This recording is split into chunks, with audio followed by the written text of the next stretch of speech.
அஸ்ஸலாமு அலைக்கும் வரஹ்மத்துல்லாஹி வபரகாத்துஹு. அன்பார்ந்த அனைத்து உறவுகளுக்கும் இனிய காலை வணக்கம். உங்கள் மீது சாந்தியும் சமாதானமும் உண்டாகட்டும். இன்றைய காலை பொழுது உங்கள் அனைவருக்கும் இனிய பொழுதாக அமைய எல்லாம் வல்ல இறைவனை பிரார்த்தித்தவனாக இன்றைக்கும் கோயத்துடைய பல முக்கியமான செய்திகளை பற்றி தான் பார்க்க போகிறோம். வீடியோவை கடைசி வரைக்கும் பாருங்க. தெரியாத நண்பர்களுக்கும் மறக்காம ஷேர் பண்ணுங்க. வீடியோ பிடிச்சிருந்தா ஒரு லைக் பண்ணுங்க, சப்ஸ்கிரைப் பண்ணுங்க, தொடர்ந்தும் சப்போர்ட் பண்ணுங்க. கோயத்துடைய டினா மதிப்பும் உள்ளதா பார்த்தலாம். இலங்கைக்கான ரூபாய்கள் ஒரு தினாரின் மதிப்பு 977 ரூபாய் 99% உள்ளது. இந்தியாவின் ரூபாயில் ஒரு தினாரின் மதிப்பு 280 ரூபாய் 10% உள்ளது. இது அல் முசைன் எக்ஸ்சேஞ்சுடைய அப்ளிகேஷன் ஆன்லைன் ரேட் ஆகும். அமான் எக்ஸ்சேஞ்ச் ரேட்டை பார்த்தாலாம். இலங்கைக்கான ரூபாயில் ஒரு தினாரின் மதிப்பு 983 ரூபாய் 35% உள்ளது. இந்தியாவின் ரூபாயில் ஒரு தினாரின் மதிப்பு 280 ரூபாய் 5% உள்ளது. ஜஜில் எக்ஸ்சேஞ்ச் ரேட்டை பார்த்தாலாம். இலங்கைக்கான ரூபாயில் ஒரு தினாரின் மதிப்பு 983 ரூபாய் 61% உள்ளது. 100 தினாருக்கு உட்பட்ட பரிவர்த்தனைகளுக்கு 984 ரூபாய் 61% உள்ளது. இந்தியாவுக்கு 279 ரூபாய் 34% உள்ளது. ஜஜில் எக்ஸ்சேஞ்ச் பற்றிய மேலதிக தகவல்களை தெரிந்து கொள்ள 97 23 54 61 என்ற வாட்ஸ்அப் இலக்கமுடாக தொடர்பு கொள்ளுங்க. தினந்தோறும் ரேட்டையும் பெற்றுக்கொள்ளுங்க. கோயத்துடைய பல எக்ஸ்சேஞ்சுகளில் அக்கௌண்ட் நம்பரை மறைச்சிடுறாங்க. இதை பற்றியும் உங்களுக்கு தொடர்ந்துமே தெரியாத நீங்கள் ஏதாவது ஒரு புதிய எக்ஸ்சேஞ்சுக்கு பழைய பற்றுச்சீட்டோட போறீங்களா இருந்தால் நிச்சயம் அதில் அக்கௌண்ட் நம்பர் இருக்கா அப்படின்றத செக் பண்ணிக்கோங்க. அப்படி இல்லாத பட்சத்தில் எழுதிட்டு போனாலும் விலை இல்லாத அக்கௌண்ட் நம்பர் எழுதிட்டு போங்க. ஏதாவது ஒரு நம்பர் பிழைத்தாலும் கூட உங்களுடைய பணம் நாட்டுக்கு போய் சேராது. அந்த பணத்தை திரும்ப பெறணுமா இருந்தாலும் ரொம்ப நாட்களாகும். மறுபடியும் கட்டணம் செலுத்த வரும். அதே போல் எக்ஸ்சேஞ்சுகளில் பணம் அனுப்பி முடித்ததும் மறக்காம பற்றுச்சீட்டை செக் பண்ணி பாருங்க எல்லா டீட்டெயில்ஸும் சரியா இருக்குதான். ஏன்னா நீங்க சரியான டீட்டெயில்ஸ் கொடுத்தாலும் கூட எக்ஸ்சேஞ்சுகளில் வேலை பார்க்குறவங்க சில நேரங்களில் பிழை விடுறதுக்கும் வாய்ப்பு இருக்குது. அது மாதிரி பல பேருக்கும் இது வரைக்கும் நடந்து கொண்டு தான் இருக்குது. ரொம்ப கவனம். கோயத்தில் பல எக்ஸ்சேஞ்சுகள் இருக்குது.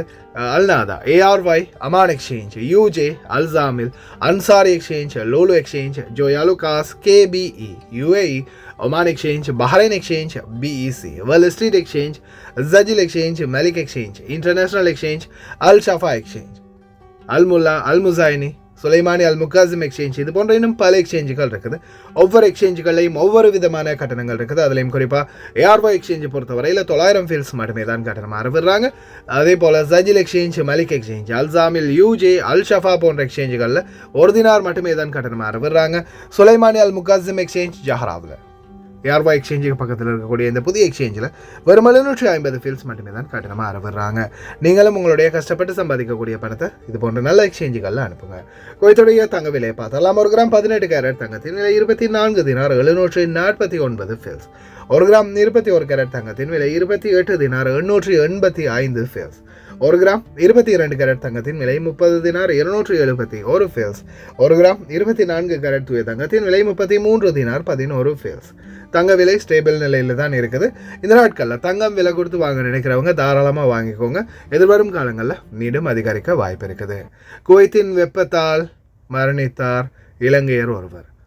இதோ குழந்தை இறந்த வீடியோவின் உண்மை தகவலை வெளியிட்ட அதே பெண். குவைத்தி கைதான சம்பவம். தோட்டாக்கள் சம்பந்தப்பட்ட வழக்கில் வெப்பத்தில் வேலை செய்ததால் 33 வயலேஷன்ஸ் பதிவாகியுள்ளது. 404 பேருடைய முகவரி அளிக்கப்பட்டது. செகல் மூலம் மறுபடியும் உங்களுக்கு அட்ரஸை புதுப்பித்துக் கொள்ள முடியும். இதோ இந்தியாவிலிருந்து வந்த கன்சைன்மெண்ட். அஃப்சல் புகையிலை பிடிக்கப்பட்டது குவைத் சுங்கத்தால். குவைத்தில் தொடர்ந்துமே அவேர்னஸ். பணத்தை தொடர்ந்து இழக்கும் பலர். Online scam. வாகன விபத்தில் வாகனத்தில் சிக்குண்டு உயிரிழந்த சாரதி.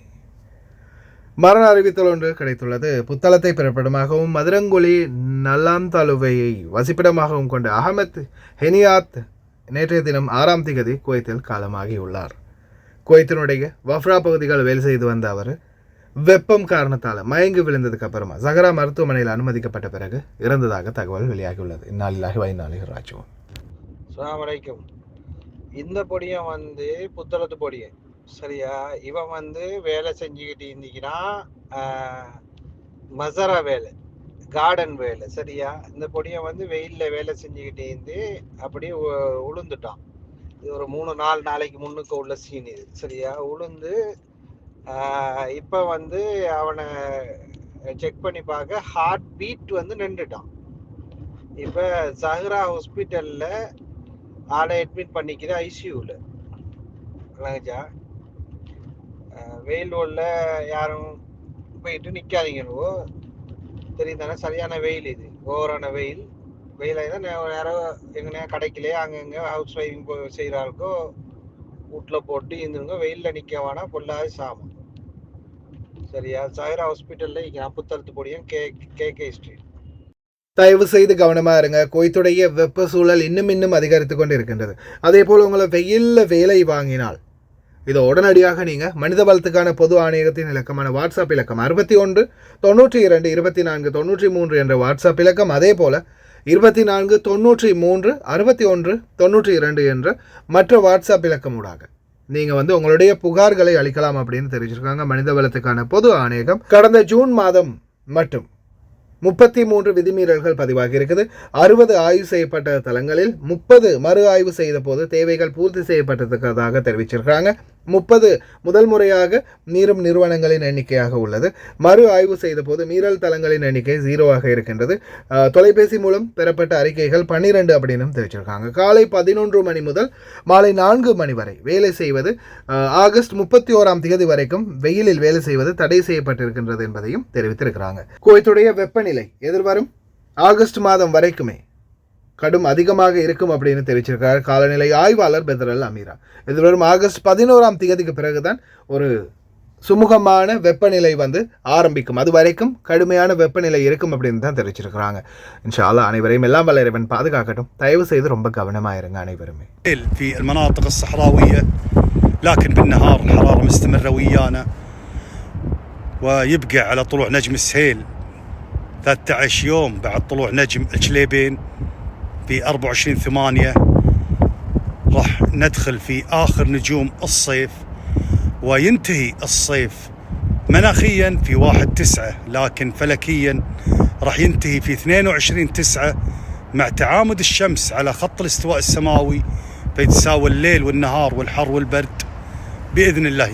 துப்பாக்கி தோட்டாக்கள் சம்பந்தப்பட்ட வழக்கில் ஒரு குவைத்து குடிமகன் கைது செய்யப்பட்டிருக்கிறாரு. இப்போ ரீசெண்டாக பார்த்தீங்கன்னா பாகிஸ்தானியர் ஒருவர் அவருடைய லக்கேஜில் தோட்டாக்கள் கொண்டு வந்ததாக ஒரு தகவல் வந்துச்சு. இது சம்பந்தமான இன்னொரு சோர்ஸ் என்னென்னு பார்த்தீங்கன்னா, இங்கே ஒரு நபர் தேவைப்பட்டதாக சொல்லி அதே மாதிரி இன்னொரு நண்பர் அவரிடம் கொடுத்து கொண்டு வந்ததாக ஒரு தகவல் வெளியாகி இருக்குது. அதே மாதிரி நிறைய பேரை தொடர்ந்துமே கைது செய்யப்பட்டுக்கிட்டே இருக்கிறாங்க.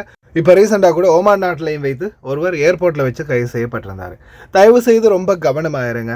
விமான நிலையங்களில் நீங்கள் போகும்போது உள்ளே நுழையும் போது யாராவது உங்களிடம் ஏதாவது ஒரு பார்சல் கொடுத்தா, அது எந்த எமர்ஜென்சியாக இருந்தாலும் சரி, அவசரமாக இருந்தாலும் சரி, தெரியாத நபர்களிடம் எந்த ஒரு பொருட்களையும் வாங்காதீங்க. அப்படி வாங்கணும், நம்மளும் ஒரு சமூக சேவை செய்யணும் அப்படின்னு நினைக்கிறீங்கன்னா ஃபுல்லாக பிரித்து பக்காவாக பெருப்பெற செக் பண்ணி பார்த்துட்டு எந்த ஒரு தப்பு தண்டமும் இல்லை அப்படின்ற பட்சத்தில் கொண்டு வர பாருங்கள். தடை செய்யப்பட்ட பொருட்களை கொண்டு வந்துடாதீங்க. 404 பேருடைய பத்தாக மதனி அட்ரஸ் நீக்கப்பட்டதாக தெரிவிச்சிருக்காங்க public authority for civil information. அதே போல் 100 தினார் அபராதம் ஒரு மாதத்துக்குள்ளே அதை சரி செய்யாத பட்சத்தில் அதே மாதிரி நாட்டுக்கும் போக முடியாது அப்படின்றதையும் தெரிவிச்சிருக்காங்க. செஹல் அப்ளிகேஷனில் விரைவிலேயே அதற்கான விண்ணப்பங்கள் சரிபார்க்கப்படும் அப்படின்னு தெரிவிச்சிருக்கிறாங்க. என்ன ஒரு அழுகை, குழந்தை இறந்து போச்சு அப்படின்னு அழுதாங்க. என்னடா இது, எல்லாருமே ஷேர் பண்ணுறாங்களா, கிட்டத்தட்ட 100கணக்கான வீடியோ ஷேர் ஆகியிருந்துச்சு. எப்படி இதுக்குரிய சொல்யூஷனை கண்டுபிடிக்குது அப்படின்னு தேடிக்கிட்டு இருக்கும்போது கடைசியில் சன் நியூஸில் அதே மாதிரி பாலிமார் நியூஸ் இது மாதிரி நியூஸ்கள்லேயே இது சம்பந்தமான செய்திகளை வெளியிட்டிருந்தாங்க. பாருங்கள். ரீசெண்டாக குழந்தை காணும்னு சொல்லி நான் அழுதுருக்க மாதிரி ஒரு வீடியோ ரிலீஸ் ஆகிருந்துச்சு. ஃபர்ஸ்ட் ஆஃப் ஆல் என்னோடய சைட்லேருந்து ரொம்ப சாரி கைஸ், பிகாஸ் ஜென்ம நட்சத்திரம்னு ஒரு படத்துக்காக ஒரு குட்டி ஸ்டோரி சொல்லட்டா சார் அப்படின்னு ஒரு கான்டெஸ்ட் பப்ளிஷ் பண்ணியிருந்தாங்க. அண்ட் அந்த கான்டெஸ்ட்டுக்காக எடுத்து அனுப்பின ஒரு வீடியோ தான் அது. அது எப்படி இப்படி ஒரு ரேண்டம் அக்கௌண்ட்டில் போஸ்ட் ஆகிருக்குன்னு ஐடியாவே இல்லை. அதுக்காக என்னோடய நாலேஜுக்கு வந்த உடனே எப்படி அதை ஃபஸ்ட்டு ரிமூவ் பண்ணலான்னு சொல்லி தான் பார்த்துக்கிட்டு இருந்தேன். பட் நிறைய பேர் அது உண்மையான இன்சிடெண்ட்னு நினச்சி நிறைய கமெண்ட் பண்ணியிருந்தாங்க. அப்படி தான் வைரல் ஆச்சுன்னு நினைக்கிறேன். ஸோ அது உண்மையான இன்சிடெண்ட் கிடையாது. ஒரு ஷூட்டுக்காக நான் அனுப்பின வீடியோ ரேண்டமாக போஸ்ட் ஆகிருக்கு. அதுக்காக என்னோடய சைட்லேருந்து ரொம்ப ரொம்ப சாரி. யாரையாச்சும் ஹர்ட் பண்ணியிருந்தாலும் ரொம்ப சாரி கைஸ். கடைசியில் நாடகமா போச்சா? சோஷியல் மீடியா வச்சு செம்மையாக செய்கிறீங்கடா.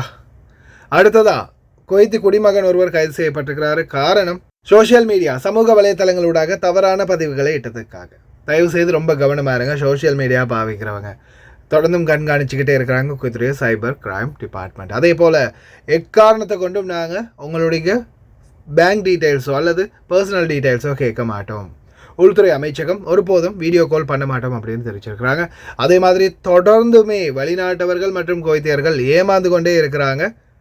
Scam, online scam. இப்போ ரீசெண்டாக கூட ஆன்லைன் ஸ்கேம் மாதிரியான ஒரு ஸ்கேம் தான் KFC சிக்கன், பர்கர் கிங், அதே மாதிரி மெக்டொனால்ட்ஸ், இந்த மாதிரி ஆஃபர், நல்ல விலை கழிவான ஆஃபர் அப்படின்னு ஃபேஸ்புக்கிலாம் ஷேர் ஆகுது. அதை நீங்கள் நிச்சயமாக ப்ரொஃபைலை வெரிஃபிகேஷன் பண்ணுங்கள் ஃபர்ஸ்ட்டுக்கு. அந்த மாதிரி தான் எனக்கே ஒரு ஆப் நடந்துச்சு.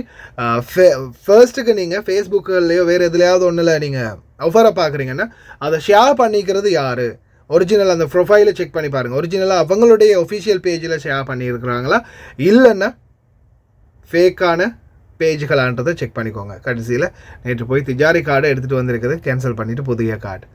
இது இல்லாமல் இன்னொருத்தருக்கு வரக்கூடாது, கவனமாக இருங்க. அதே மாதிரி குவைத்துடைய கஸ்டம்ஸ் மீண்டும் புகையிலை தொகை ஒன்று கைப்பற்றி இருக்கிறாங்க. இந்தியாவிலேருந்து வந்த கன்சைன்மெண்ட் ஃபுல்லாகவே கண்டெய்னரில் அப்சல் எனப்படும் அந்த தம்பாக் புகையிலை இருந்தது தெரிய வந்திருக்குது.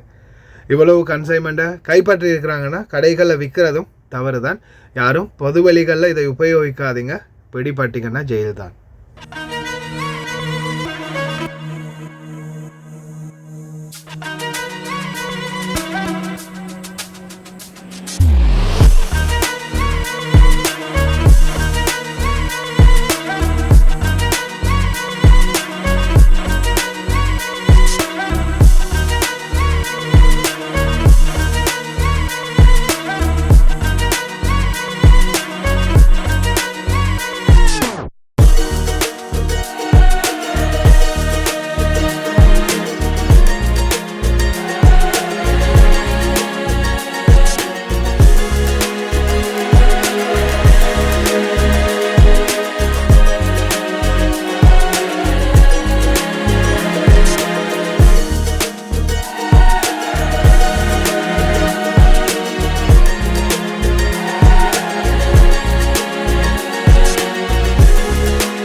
வஃப்ரா வீதிகளில் நடந்த ஒரு விபத்தில் ஒரு ட்ரக் டிரைவர் வாகன டயர் இடைவெளிக்குள்ள சிக்கி உயிரிழந்த பரிதாபம் நேற்றைய தினம் நடந்துள்ளது. தயவுசெய்து ரொம்ப கவனம் வாகன சாரதிகள். வேகத்தை முடிந்த வரைக்கும் கம்மி பண்ணிக்கோங்க. தொடர்ந்துமே விபத்துகள் அதிகரித்து கொண்டே இருக்குது. அதே மாதிரி இதோ 30வது ரிங் சாலை ஃபேஹில் ரோட்டில் நீங்கள் குவைத் சிட்டி போகிறீங்க. அதாவது சாதாரணமாக இப்போ பயானில் இருக்கலாம் அல்லது மிஷ்ரஃப், அதையும் தாண்டி அபு ஃபத்தீரா, ஃபேஹில் பக்கம் இருந்து வரக்கூடியவங்க குவைத் சிட்டி நோக்கி போகிறீங்க, தஹியா, டஸ்மா, பினைதல்கார் நோக்கி போகிறீங்க. அப்படின்ற பட்சத்தில் 30வது ரிங் சாலையில் போக முடியாது வேலை நாட்களில். செம்ம டிராஃபிக். ஏன்னா 4வது ரிங் ரோடு ஆரம்பத்தில் இருந்து சாதாரணமாக தஹியா வரைக்கும், தஹியா இல்லை, ஷாப் வரைக்கும் ஃபுல்லாகவே கைரோ ஸ்ட்ரீட் பிரிட்ஜு வரைக்குமே செம்ம டிராஃபிக். 2 லேன் தான் இருக்குது. ரொம்ப ஒடுங்கிய பாதை அப்படின்றதால போகவே முடியலை. ஒரு குறைஞ்சது 20 நிமிஷமாவது போகுது 4வது ரிங் ரோட்லேருந்து அந்த 35வது ரிங் ரோடை ரீச் பண்ணுறதுக்கு. அதால் முடிந்த வரைக்கும் அந்த பகுதிக்கு போக போகிறீங்கன்னா, சாதாரணமாக தஹியா போகணுன்னா நான் 40வது ரிங் ரோட்லேயே போய் 3வது ரிங் ரோட்டில் உள்ளே தஹியா போனேன். அது மாதிரி ட்ரை பண்ணுங்கள். ரொம்ப கவனம் சாரதிகளும். இன்னொரு வீடியோவில் சந்திக்கலாம்.